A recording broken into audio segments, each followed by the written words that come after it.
Maybe it's more of a guy thing, but many of us grew up as kids fascinated with cars and everything associated with them. That includes the hot rod shops and garages that cars used to visit. Well, recently we met a Portland craftsman who never got over his obsession with creating car culture in miniature.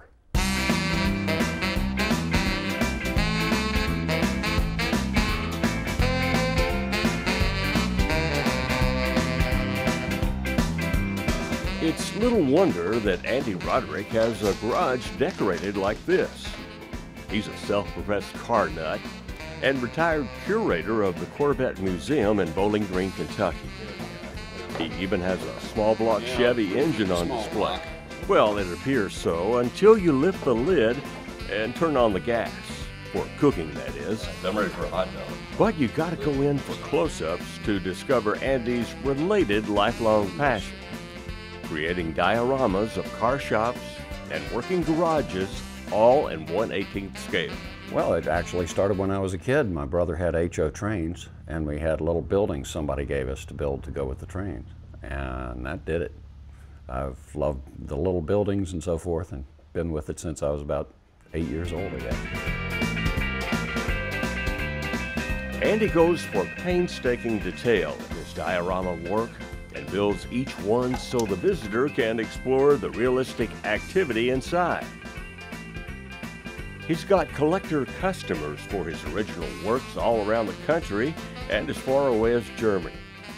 And when I build something for one of them and I send pictures to the other ones, I go, oh, I need one of those. So I tend to build things in triplicate when I build it for somebody. Andy also sells parts and pieces he creates to other hobby builders as well. I make a little lift, car lift, that snaps apart into 3 pieces, tension fit. And that thing just sold like hotcakes until somebody manufactured one cheaper, you know, in China, of course.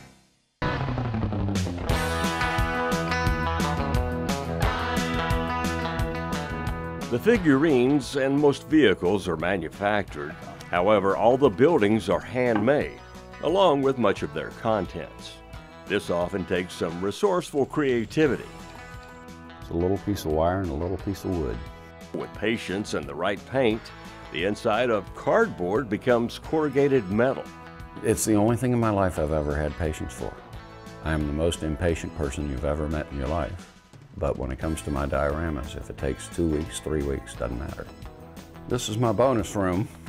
He displays some of his more detailed dioramas up here, including this one of historic Beach Bend Raceway, where Andy used to work as track announcer.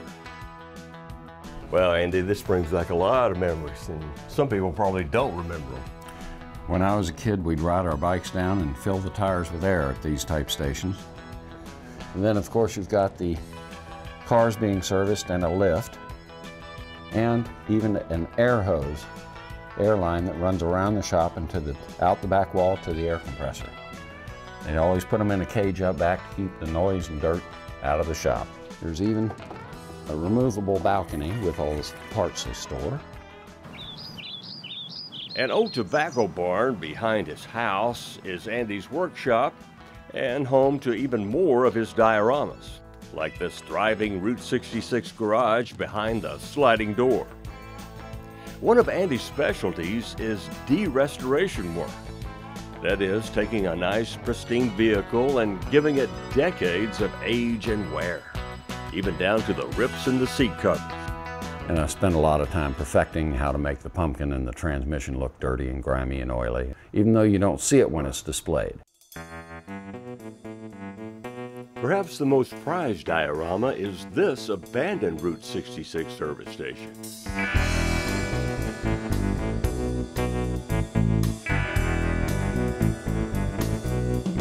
The idea took hold so hard I couldn't sleep at night, literally. I would wake up and think, how would I do this?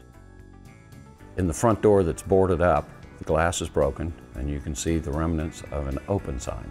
And on the back of the building, one of the boards has been pried off, the crowbar's on the ground there, the nails are sticking out of the board, and the door's been kicked open and broken, and kids have busted in to go drink beer and smoke cigarettes.